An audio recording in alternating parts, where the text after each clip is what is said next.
Next up, in Chapter 10 of the phase, we'll be talking about obtaining information and using the phase for problem solving. And so he writes, even if the phase is just a state of mind, this does not mean that there are no sources of information within it.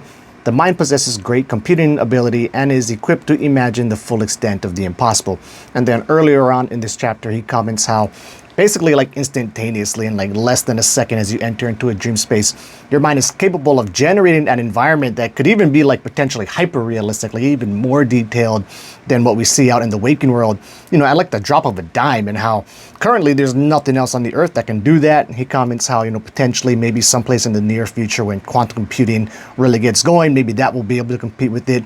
But at present moment, he writes, only phase practitioners have the opportunity to access such incredible computing power. Next up, and this is kind of getting more into like the subconscious aspect of things, it is possible that the phase space is governed by the subconscious mind, which is generally, you know, my point of view on it.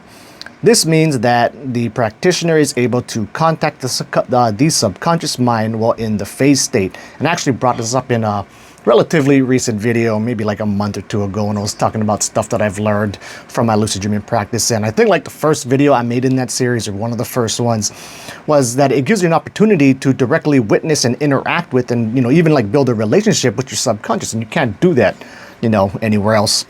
Just to kind of add on to that, he writes, communication with the subconscious mind on a conscious level is only possible within the phase. And, you know, well, quantum computing might be super powerful in the near future. You know, I don't see how it could potentially, you know, let us do that part. So, you know, even if quantum computing gets really awesome at generating this hyper realistic space in less than a second, you know, at least within our phase spaces and our lucid dreaming states, you know, that still is the only place where we can really access our subconscious mind and interact with it directly. And then this next part here, it's like 3 paragraphs worth where I basically just highlighted the whole thing, because he's kind of getting at this whole subconscious mind aspect, and I don't think I could say it any better, so I'll just read it straight up from what he wrote. Based on the pragmatic explanation of the nature of the phase as an unusual state of brain controlled by the subconscious, it may be assumed that the amount of information obtained in the phase is limited. If the phase exists within the confines of the brain, then the brain can only operate on data that has been received since its birth. Indeed, it appears that almost everything perceived through the sensory organs is remembered and correlated with other data.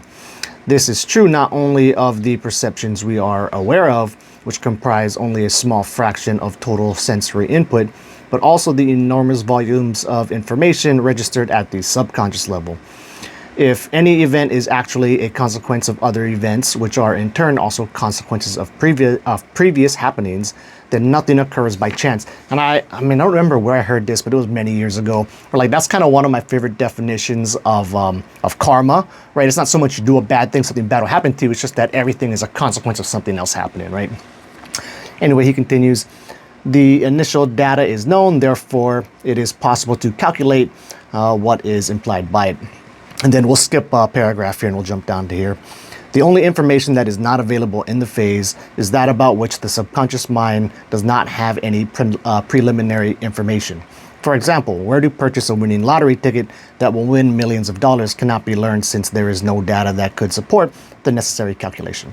And I thought that was really well said. In the next video, we'll be touching on the 4 basic techniques for obtaining information within the phase. Until then, keep the phase practice legit.